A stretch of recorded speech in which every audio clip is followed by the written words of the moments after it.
की जय। आषाढी एकादशीच्या आपल्या सगळ्यांना खूप खूप शुभेच्छा। आज उपस्थित सर्व माझे सहकारी मंत्री आहेत, केंद्रीय मंत्री आहेत, आमदार आहेत, खासदार आहेत आणि आपला मानाचे वारकरी बाळू शंकर आहिरे आहेत, आशाबाई आहिरे आहेत, त्यांचेही मनापासून स्वागत करतो। आणि आज खरं म्हणजे माझ्या आयुष्यातला अतिशय आनंदाचा आणि भाग्याचा दिवस आहे, कारण सलग तिसऱ्यांदा आषाढी एकादशी निमित्त पांडुरंगाची आणि रुक्माईची पूजा करण्याचा मान मला मिळाला। आणि एकटा नाही तर 4 पिढ्या, माझे बाबाही होते पूजेला। आज 4 पिढ्या हा 3 वर्ष सातत्याने पांडुरंगाच्या आशीर्वादाने, आपल्या सगळ्यांच्या जनता जनार्दनाच्या आशीर्वादाने ही शासकीय महापूजा करण्याचं भाग्य मला लाभलं। त्याबद्दल मी आपल्या स्वतःला भाग्यवान समजतो। पांडुरंगाची कृपा आहे, आपल्या सगळ्यांचे आशीर्वाद आहेत आणि त्याचमुळे या सगळ्या गोष्टी शक्य होत आहेत। मी विठ्ठल रखुमाईच्या चरणी कोटी कोटी वंदन करतो। आपल्या सर्व संत माऊलींना मनापासून नमस्कार करतो, वंदन करतो। खरं म्हणजे वारकरी संप्रदायाची भगवी पताका आपण फडकवत ठेवताय, त्याबद्दल देखील आपल्या सगळ्यांना धन्यवाद।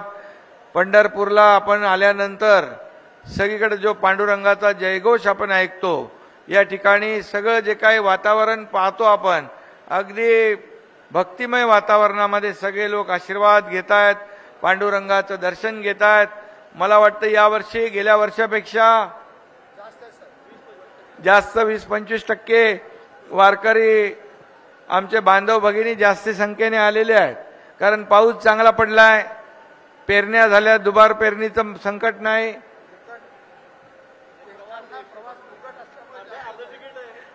एसटीला प्रवास ज्येष्ठांना मोफत, महिलांना अर्ध तिकीट आणि टोल फ्री करून टाकलंय। वारकऱ्यांना आज दिंडीला पण आपण अनुदान दिलंय आणि सगळंच आज खरं म्हणजे मुख्यमंत्री माझी लाडकी बहीण योजना झाली आहे, लाडका भाऊ पण झाला आहे, त्यालाही आपण दर महिन्याला स्टायपंड देतोय। शेतकऱ्यांना देखील 7.5 HP पर्यंत मोटर जे पंप चालवतात त्यांना वीज बिल माफ तेही करून टाकलंय। हे सगळं जे आहे हे शेवटी सरकार तुमचं आहे आणि पांडुरंगाच्या आशीर्वादाने हे सरकार आपला कारभार करते आहे। आणि म्हणून मी नेहमी म्हणतो की बळीराजाला सुखी कर, बळीराजावरचे संकट दूर कर, चांगला पाऊस होऊ दे, चांगलं पीक येऊ दे, सुखीचे दिवस येऊ दे आणि शेतकऱ्याच्या जीवनामध्ये सोन्याचे दिवस येऊ दे, सुख समृद्धी येऊ दे। कारण वारकरी म्हणजे शेतकरीच आहे।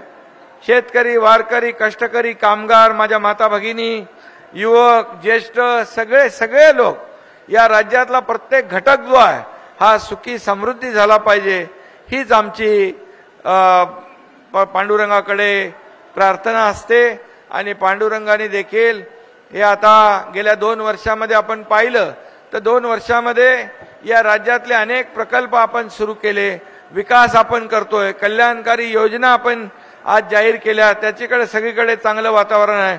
आणि मला सगळ्यात आनंद म्हणजे आपल्या औसेकर महाराज मगाशी मला दाखवत होते, तिकडेही आपल्या नवीन जे आपण काम केलं आणि हे पण आपण नवीन केलंय, म्हणजे जे जुनं रूप आहे ते आपलं पुन्हा या ठिकाणी या मंदिराचं आपण आणतोय, हे सगळ्यात जास्त समाधान आणि आनंद आहे। कारण जे काही इथं आपण 73 कोटी रुपये दिले ना, 73 कोटी 80 लाख रुपये आपण ह्या मंदिराचं जे काही संवर्धन करण्यासाठी दिले, त्याचाही उपयोग इथं होतोय, चांगलं काम होतंय। आणि म्हणून मी मनापासून आपल्या सगळ्यांना खूप खूप शुभेच्छा या ठिकाणी देतो। आज खरं म्हणजे सगळ्यांना आज आपली पूजा चालू असताना देखील मुखदर्शन आपण बिलकुल बंद केले नाही, ते चालू ठेवलं, कारण शेवटी 18 तास आपले वारकरी रांगेमध्ये उभे राहतात आणि त्यांना पांडुरंगाचं दर्शन घ्यायचं असतं. म्हणजे आपल्या शासकीय पूजेमुळे त्यांचं दर्शन बंद होऊ नये, मुखदर्शन देखील चालू आपलं गेल्या वर्षापासून आपण सुरू ठेवलं आणि आपलं प्राधान्य पहिलं वारकऱ्यांना आहे. VIP लोकांपेक्षा वारकऱ्यांना पहिलं प्राधान्य देण्याचं काम आपण केलं पाहिजे. आणि म्हणून मी यापूर्वी देखील मगाशी औशेकर महाराज म्हणाले की मी अगोदर आलो, पहिलं बघितलं सगळं आणि सगळ्या सोयी नियोजन. इकडे आमचे 3 मंत्री आपले तानाजी सावंत, गिरीश महाजन, चंद्रकांत दादा इकडे थांबून होते आणि आमचं नियोजन एवढंच की बाबा याच्यामध्ये वारकरी संप्रदाय येतो मोठ्या प्रमाणात लाखांच्या संख्येने, त्याची गैरसोय होऊ नये. मला थोडंसं पहिल्यापासून सवय आहे, कार्यकर्ता मुख्यमंत्री असलो तरी सुद्धा कार्यकर्ता म्हणून काम करायची सवय आहे. त्यामुळे मी त्या दिवशी देखील आपल्या वारकऱ्यांची गैरसोय होऊ नये म्हणून गाड्यांच्या ताफ्यामुळे मी मोटरसायकलवर बसून गेलो, सगळा परिसर पाहिला आणि सगळं पाहिल्यानंतर जिल्हाधिकारी आणि आपले सर्व प्रशासन त्यांना ज्या ज्या काही सूचना दिल्या. आज स्वच्छता चांगली आहे ना? स्वच्छता चांगली आहे ना? का मी सांगतोय चांगली आहे म्हणून? स्वच्छता, पिण्याचं पाणी, या ठिकाणी नियोजन, हे सगळं जे काय, आरोग्य केंद्र 4 ठिकाणी आरोग्य केंद्र, 8 लाख लोकांनी त्याच्यामध्ये तपासणी केली, 15 लाखापर्यंत त्यांची व्यवस्था त्या ठिकाणी केली आहे. जेवढे आपले वारकरी येतील त्यांची आरोग्याची काळजी देखील आपल्या शासनाने आणि प्रशासनाने घेतलेली आहे. मी जास्त वेळ घेणार नाही कारण आपल्या सगळ्यांना अनेक लोकांना इथं दर्शन घ्यायचं आहे. त्यामुळे मी एवढंच सांगतो की खऱ्या अर्थाने आज मला आनंद आहे, समाधान आहे की मुख्यमंत्री असताना यामध्ये पांडुरंगाच्या या पंढरपूरमध्ये अनेक कामं करता आली. गेल्या वर्षीपेक्षा आपण निधी पण डबल दिला. कलेक्टर काय बरोबर आहे ना? कलेक्टरनं सांगितलं काय कमी पडणार नाही, पांडुरंगानेच दिलेलं आहे, ते त्याच्या सेवेसाठी अर्पण करायचं आहे. त्यामुळे कुठं काही कमी पडणार नाही.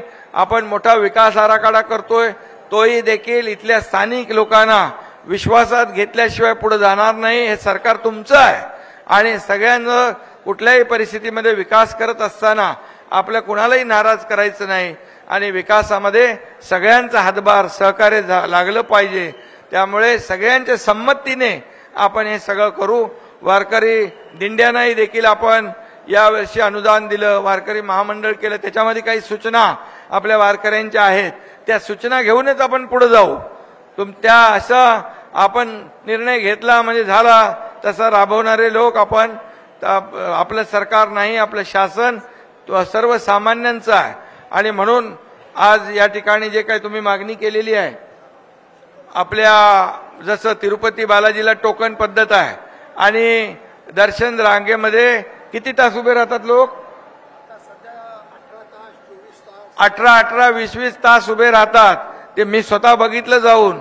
त्यामुळे आता तिरुपती बालाजीच्या धर्तीवर आपल्याला दर्शन मंडप आणि टोकन पद्धत आपण करूया. त्याला लागणारे 103 कोटी रुपये शासन या ठिकाणी तात्काळ देईल. गिरीश महाजन इकडे आमची चर्चा झाली, ग्रामविकास मधून आपण ते करतो. दुसरं जे आपल्याला MTDCचं जे आहे ते एक्सटेन्शन करायचं आहे, तेही आपण एक्सटेन्शन पुढे करू. तेही आपण आपल्याला या ठिकाणी शब्द देतो. बाकी जे काही छोटी मोठी जी कामं आहेत, रस्ते असतील, पाणी आहे, दिवाबत्ती आहे, ड्रेनेज आहे, हे सगळ्या गोष्टी होत राहतील. आणि लाखो वारकरी, खरं म्हणजे पांडुरंग हा आपल्या सर्वसामान्यांचा परमेश्वर आहे आणि म्हणून सरकार देखील सर्वसामान्यांचं आहे आणि म्हणून यामध्ये कुठेही काही कमी पडणार नाही एवढी खात्री आपल्याला मी देतो. आणि पुन्हा एकदा आज सगळ्यांना आषाढीच्या महापूजेच्या खूप खूप शुभेच्छा देतो. हा, आणि आरोग्य मंत्री आहेत, त्यांच्याबरोबर चर्चा झाली. इकडे लाखो लोक येतात, आपले वारकरी येतात. आज बघितलं आपण की कॅम्प लावलेत, आरोग्य शिबिर लावलेत, ICU देखील टेम्पररी बनवले, तिथं पेशंट देखील ऍडमिट होते, त्यांनाही भेटलो मी जाऊन. आणि म्हणून परमनंट इथलं काम झालं पाहिजे पालकमंत्री महोदय दादा. आणि म्हणून 1000 बेडचं हॉस्पिटल देखील पंढरपूरमध्ये करण्याचा आपण निर्णय या ठिकाणी घेऊ. आणि अशा प्रकारचं विकासाचं जे काही काम आहे ते या ठिकाणी आपल्या शासनाच्या माध्यमातून करू एवढी खात्री आपल्याला देतो। तुम्ही प्रचंड जे काही मी रस्त्याने येताना पाहतो एवढं प्रेम वारकरी बांधव भगिनींचं मिळतंय, हे लाभ हे भाग्य माझ्या नशिबात मला मिळालंय, त्यामुळे हे आपल्या आशीर्वादाने मिळालेलं आहे आणि त्यामुळे मी आपला ऋणी आहे। आपल्याला पुन्हा एकदा त्यांचं काय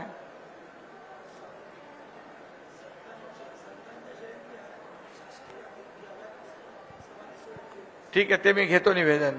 तर तुम्हाला पुन्हा एकदा मी मनापासून खूप खूप शुभेच्छा देतो।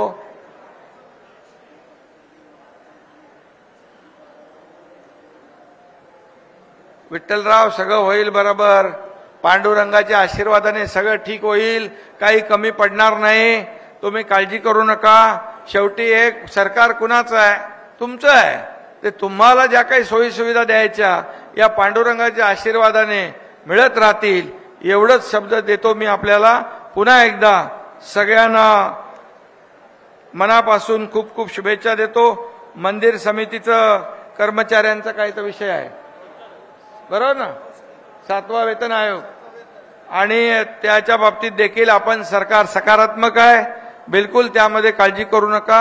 आपलं हे सरकार देणारं आहे आणि दोन्ही हाताने देणार आहे। पांडुरंग जसं देतोय तसं या ठिकाणी आपल्याला मी एवढंच सांगेन की ज्या ज्या काही अडचणी आहेत त्या आपण अडचणी सोडवू आणि छोट्या मोठ्या अडचणी असतील त्या आपल्याला बसून सोडवता येतील। पालकमंत्री आहेत, आमचे दोन्ही मंत्री आहेत, हे सातत्याने संपर्कात आहेत, त्यामुळे दर्शन रांगेत देखील खूप लोक उभे आहेत, त्यामुळे मी जास्त वेळ आपला घेत नाही।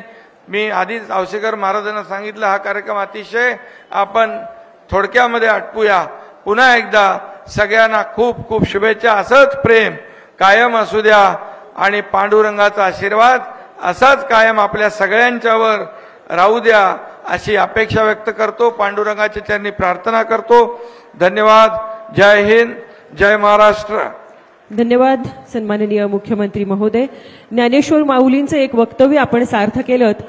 चिंतामणी येता हाती सर्व इच्छा पूर्ण होती। नक्कीच सर्वांच्याच या सर्व इच्छा आपण पूर्ण कराल।